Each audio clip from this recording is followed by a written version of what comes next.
2 years ago, a stray cat often visited me, hoping to get some food.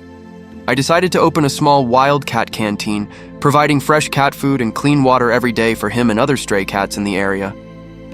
Over time, this place became his home base. The cat, who I now call Fatty, patrols the territory tirelessly from morning to night, spraying urine to mark his area, a natural instinct of stray cats to avoid conflict and share resources.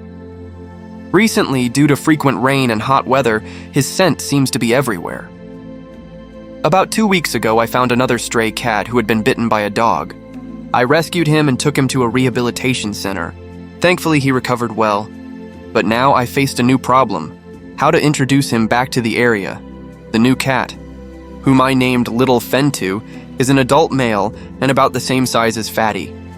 As the saying goes, two male cats can't share one territory. Fatty was not happy about another male cat's presence and tried to chase him away. Every day they argued and hissed at each other. I hoped that if they quarreled often enough, they might eventually learn to tolerate one another, even if they never became friends.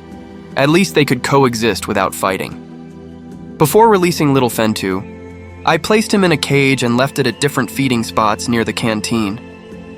I wanted him to get familiar with the environment, so even if Fatty chased him away, he would know where to find food. Finally, on Saturday, I opened the cage and officially released Little Fentoo. Free at last, he excitedly explored the bushes, clearly happy with this new paradise, a place with food, shelter, and safety. But soon, the inevitable happened. Loud quarrels echoed from deep inside the bushes. Fatty and Little Fentoo were fighting again. I rushed over to break it up. The scene was tense. It was clear they would have to solve this territorial dispute on their own. For stray cats, fighting is dangerous. Injuries can affect their ability to hunt and survive, and infections are a serious risk.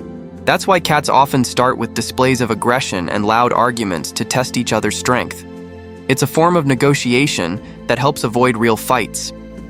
Only if this fails do they physically attack. I once saw a video where people use cat toys to distract and calm fighting cats, so I tried the same. But Fatty lunged forward and the two started fighting seriously. I quickly stepped in and separated them. After that intense clash, it seemed both had reached their limits and stopped fighting, at least for now. The hot weather, the stress, and the tension made me exhausted. Just then, I got an urgent call and had to leave. I decided to send Little Fentoo back to the rehabilitation center temporarily to help him calm down. But he was still anxious, breathing heavily and refusing to cooperate. Both cats eventually ran deeper into the bushes where I couldn't follow.